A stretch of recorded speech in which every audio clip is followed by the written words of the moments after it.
So this is an update on one of the segments that people really liked last week. Everybody was a big fan of my coverage and opinions on the compound censored merger. So this is Gavin explaining why, yes, everybody was fired on time, of course, that's very important, but getting the services combined for the paid subscribers, that's not nearly as important to get out on time. And so Gavin's just going to explain that for us. The day that compound and censored are merged, I can't figure it out, the back end. You got to understand, like when you're up past your bedtime and you don't want your dad to see you, and you scratch your nose and he goes, "Oh my God, look at the time for bed there, wee man."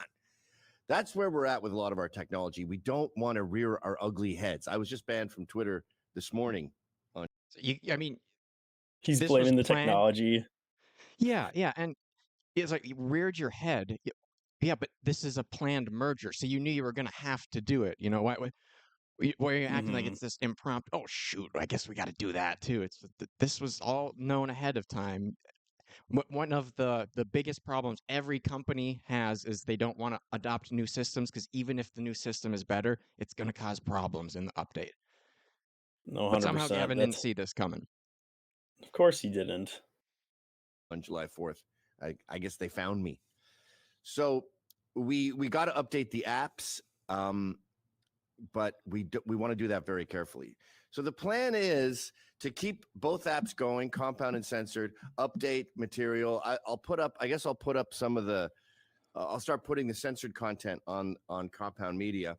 As far as Compound Media on Censored, which is no longer a thing, the network is now Compound Censored. And there's compound shows and censored shows. This is, I guess, a censored show. We'll differentiate with different borders on them or something. We got to get Geno and Chrissie. We're negotiating a deal with them. I'm into. Yeah. So you remember I told you last week that Chrissie and Geno are the only ones that they're keeping from Compound Media. Well, it turns out they don't even actually have contracts yet. None of that's been ironed out. So actually, the people that we said we're going to keep, that part, we couldn't get that ironed out on time either. Sounds like he's a really good businessman. Yes. If I was Anthony, this is the guy I would want to handle my merger. To Steve, the Dump, Garrett coming on, doing their shows. We can do super chats. So whatever they're doing on YouTube, we can do here. But it's just a matter of negotiating it with them.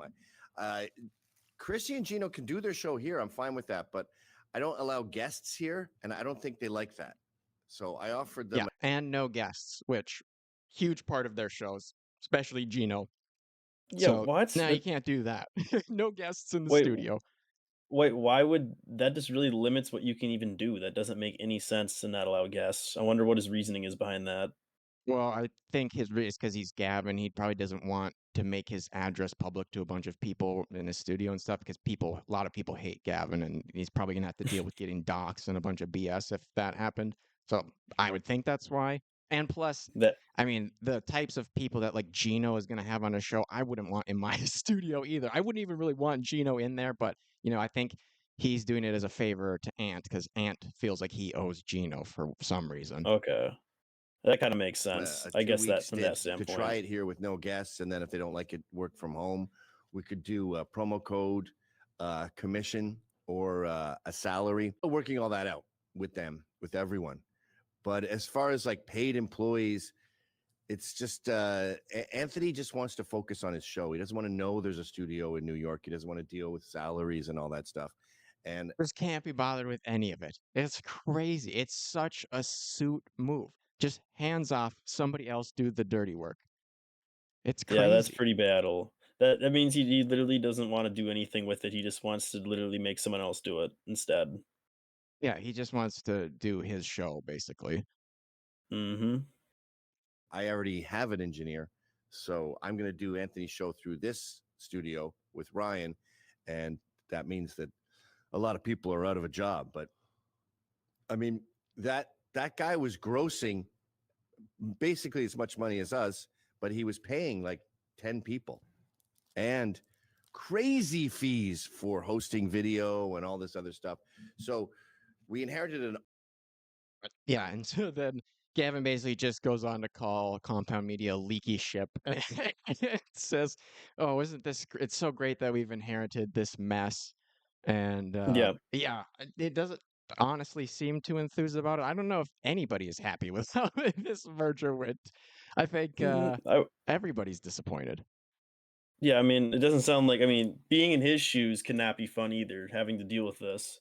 I mean, I wouldn't want to deal with that either, especially when the boss pulls the suit move and then you're the one having to do all the dirty work. It just sounds like a terrible experience. Yeah, well, I mean, I definitely think Gavin is way more suited to it than Anthony. Anthony is a total pushover, and that's kind of part of why O&A fell apart, is that Opie and Anthony had some underlying animosity towards each other. Like towards the end of the show, they just didn't like each other anymore, but Mm. they never really had that conversation other than when it would blow up from time to time. Yeah, I could see that happening. That a lot of people don't actually talk things out. It's just like a mutual thing that they both know they aren't huge fans of each other. Yeah, yeah. Well, and Anthony Cumia in particular is notorious for being non-confrontational. Hmm. Yeah, that's not a good move to be the boss, son. No, no. But yeah, no, that's just a quick update on the Compound Censored merger, and I got a kick out of it because, of course, you got to fire everybody on time. But the rest of it, we'll get to it when we get to it. Sounds like I feel like a lot of companies do it that way, and it's just awful. It's just not fair for the people that have to stay and deal with it. It's just ridiculous. They got to fire everyone on time, but nope, we won't think about any of the repercussions from the firing. No, not we won't worry about that till everything falls apart. It's a